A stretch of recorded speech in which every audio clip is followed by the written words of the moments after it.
अस्सलाम वालेकुम dear students, कैसे हैं आप सब। My name is Rayan Malik and I am here to teach you physics class 9th। आज हम सॉल्व करेंगे चैप्टर नंबर 1 के एक्सरसाइज के रिमेनिंग शॉर्ट क्वेश्चंस। तो आइए चलते हैं बोर्ड की तरफ। Chapter number 1 physical quantities and measurements. Last lecture में हम 1.2 से 1.7 तक शॉर्ट क्वेश्चन सॉल्व कर चुके थे। आज हम स्टार्ट करेंगे 1.8 से। So the question is, what do you understand by the zero error of measuring instrument. कि मेजरिंग इंस्ट्रूमेंट के जीरो एरर को आप क्या समझते हैं कि ये क्या है। तो जीरो एरर जो है बेसिकली वो एरर होता है जिसकी वजह से आपकी मेजरमेंट एक्यूरेट नहीं आती। आपकी मेजरमेंट या तो लेस होती है या ग्रेटर होती है, आप एक्चुअल मेजरमेंट फाइंड आउट नहीं कर सकते। सो अब अगर हम इसका आंसर लिखें, in measuring instrument, measuring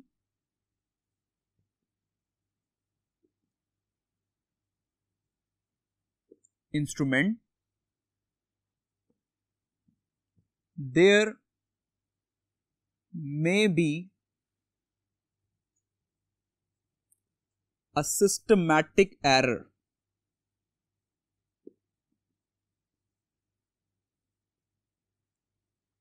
due to which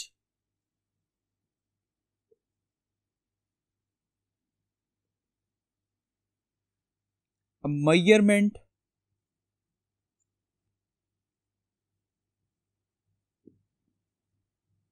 may be less or greater than actual measurement, and zero error is caused by incorrect position of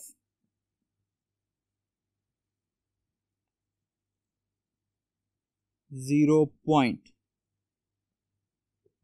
हम दोबारा इसके आंसर को पढ़ते हैं।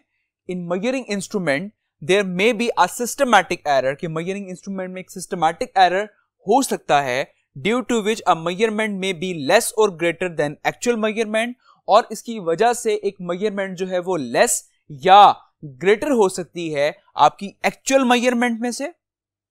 Zero error is caused by incorrect position of zero point. तो zero error जो है वो कॉज किसकी वजह से होता है कि आपका जो जीरो पॉइंट होता है वो एग्जैक्ट पोजीशन पर लाई नहीं कर रहा होता, तो उसकी वजह से जीरो एरर कॉज होता है किसी भी इंस्ट्रूमेंट में। लाइक अगर हम वर्नियर कैलिपर डिस्कस करें, तो वर्नियर कैलिपर में वर्नियर स्केल का जीरो अगर तो मेन स्केल के जीरो के साथ कंसाइड करता है, दैट्स मीन कि उस इंस्ट्रूमेंट में कोई एरर नहीं है। और अगर वर्नियर स्केल का जीरो मेन स्केल के जीरो के साथ कंसाइड नहीं कर रहा, दैट्स मीन उस इंस्ट्रूमेंट में एरर है। क्लियर? आई होप ये क्वेश्चन आपको समझ आ गया होगा। अब हम स्टडी करते हैं question number 1.9। So 1.9, why is the use of zero error necessary in a measuring instrument?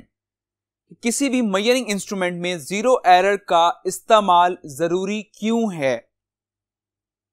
As you know कि जीरो एरर हम इसलिए फाइंड करते हैं कि हमारी मेजरमेंट्स एक्यूरेट आ जाएं। तो हम एक्यूरेट मेजरमेंट फाइंड आउट करने के लिए हम सबसे पहले हम उस इंस्ट्रूमेंट में से जीरो एरर फाइंड करते हैं ताकि आप एक्यूरेट मेजरमेंट्स फाइंड आउट कर सकें। सो आंसर लिखते हैं इसका। Zero error is necessary in a measuring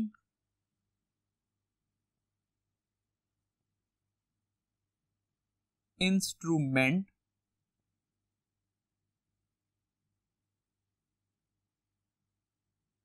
accurate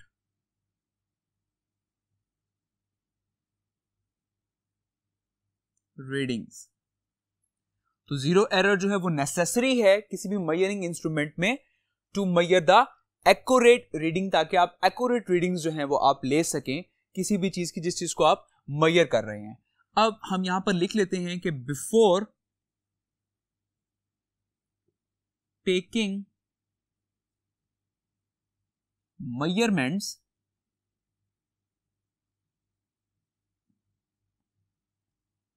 first find the zero error of that instrument. Okay, so before taking measurements, आप measurements लेने से पहले सबसे पहले आपने करना क्या है कि आपने जीरो एरर फाइंड करना है ताकि आपकी जो रीडिंग्स हैं वो एक्यूरेट आ सकें।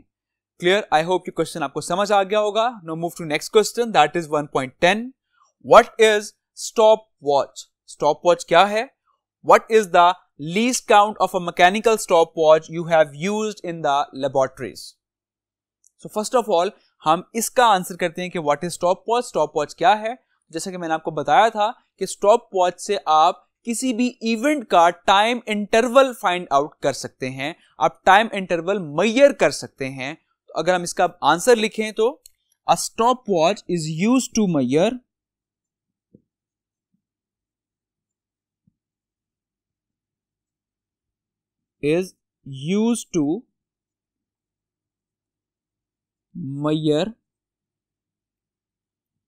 the time interval of an event। अब नेक्स्ट क्वेश्चन आपसे किया गया है what is the least count of mechanical stop watch. तो अगर हम मैकेनिकल स्टॉप वॉच का लीस्ट काउंट डिस्कस करें, the least count of mechanical stop watch is 0.1 second. Clear? तो मैकेनिकल स्टॉप वॉच का लीस्ट काउंट क्या है? That is 0.1 second. I hope आपको ये क्वेश्चन क्लियर हो गया होगा। अब हम स्टडी करते हैं question number 1.11। So question number 1.11, why do we need to measure extremely small intervals of time? कि हम extremely small intervals of time जो है वो हम क्यों measure करते हैं? बहुत सी चीजें ऐसी होती हैं जहां पर टाइम रिकॉर्डेड जो है वो बहुत शॉर्ट होता है, सो वहां पर हमें एक्सट्रीमली स्मॉल इंटरवल्स जो है वो हमें मेजर करने पड़ते हैं। ओके, तो अगर हम इसका आंसर लिखें,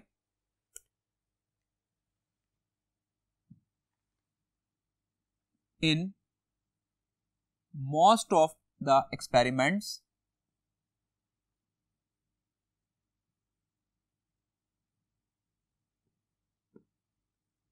time is recorded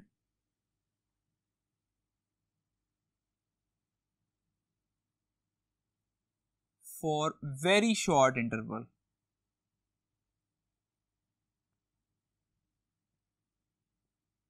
Time is recorded for very short interval, that's why we need to measure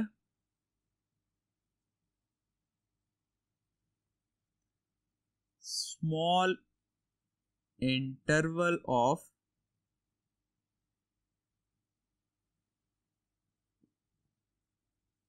time. Okay, तो बहुत से एक्सपेरिमेंट्स ऐसे होते हैं जिसमें आपने टाइम बहुत शॉर्ट रिकॉर्ड करना होता है, दैट्स वाई वहां पर आपको स्मॉल इंटरवल्स मेजर करने की जरूरत होती है। Okay, so move to next question, that is 1.12। What is meant by significant figures of a measurement? एक मेजरमेंट के सिग्निफिकेंट फिगर्स क्या होते हैं? सो इसकी हम डेफिनेशन स्टडी कर चुके थे already, that is all the accurately known digits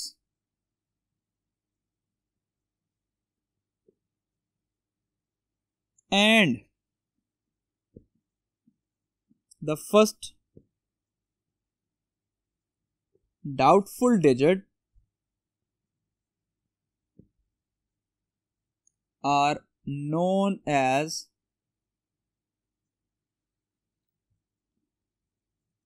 significant figures of a measurement.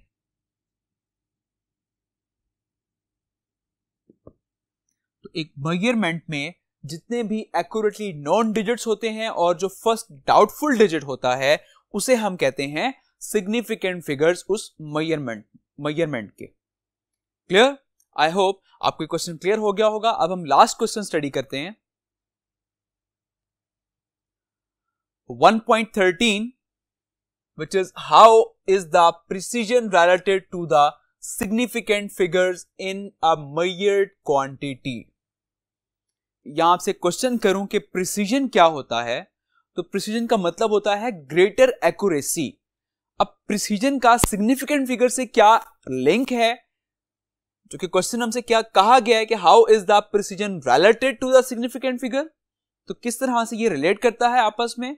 तो जब भी किसी मेजरमेंट में सिग्निफिकेंट फिगर्स जितने ज्यादा होते जाएंगे उतनी प्रिसीजन पावर बढ़ती जाती है। क्लियर? तो अगर हम इसका आंसर लिखें,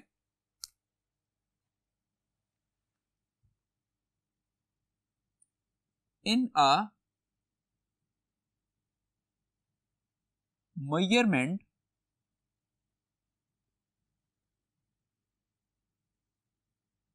greater the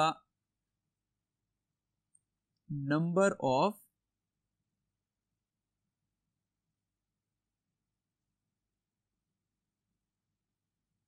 significant figures,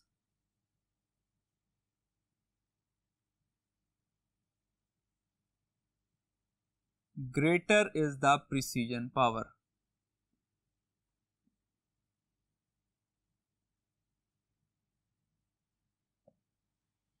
okay, so अब नंबर ऑफ सिग्निफिकेंट्स को आपने बढ़ाना है, उसके लिए हमें करना क्या चाहिए कि हम बैटर इंस्ट्रूमेंट को इस्तेमाल करें ताकि आपके नंबर ऑफ सिग्निफिकेंट्स बढ़ेंगे, और जब वो बढ़ेंगे तो उससे होगा क्या कि आपकी प्रिसीजन जो है वो भी इंक्रीज कर जाएगी।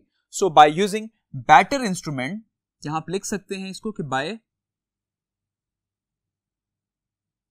Using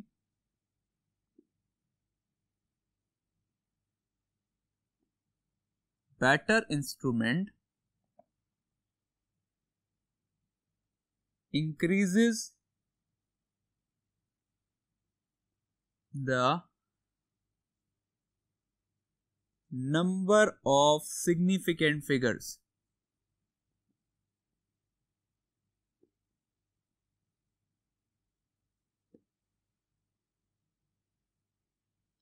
and by using batter instrument increases the number of significant figures। अब अगर हम एग्जाम्पल यहां पर लिखें तो एग्जाम्पल में हम ये लिख सकते हैं,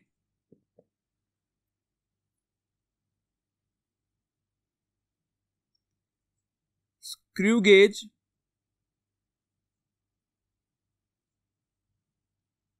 is measured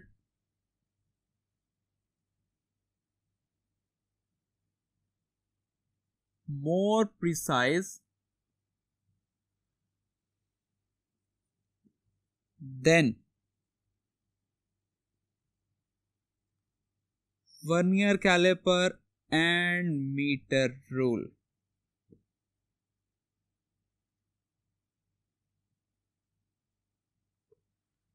तो हमने एग्जाम्पल भी लिख ली कि स्क्रू गेज जो है वो ज्यादा मेजरमेंट्स ले सकता है बिकॉज उसका लीस्ट काउंट जो है दैट इज 0.001 सेंटीमीटर। सो इस केस में हम मेजरमेंट ज्यादा ले सकते हैं, दैट्स मीन कि हमारे नंबर ऑफ सिग्निफिकेंट फिगर्स जो है वो इंक्रीज हो सकते हैं। सो जब number of significant figures increase होंगे दैट्स मीन कि आपकी प्रिसीजन जो है वो भी इंक्रीज होगी। क्लियर? आई होप ये सारे क्वेश्चंस आपको क्लियर हो गए होंगे। नेक्स्ट लेक्चर में हम सॉल्व करेंगे इंशाल्लाह न्यूमेरिकल्स। अपना बहुत सारा ख्याल रखिएगा। Take care. अल्लाह हाफिज।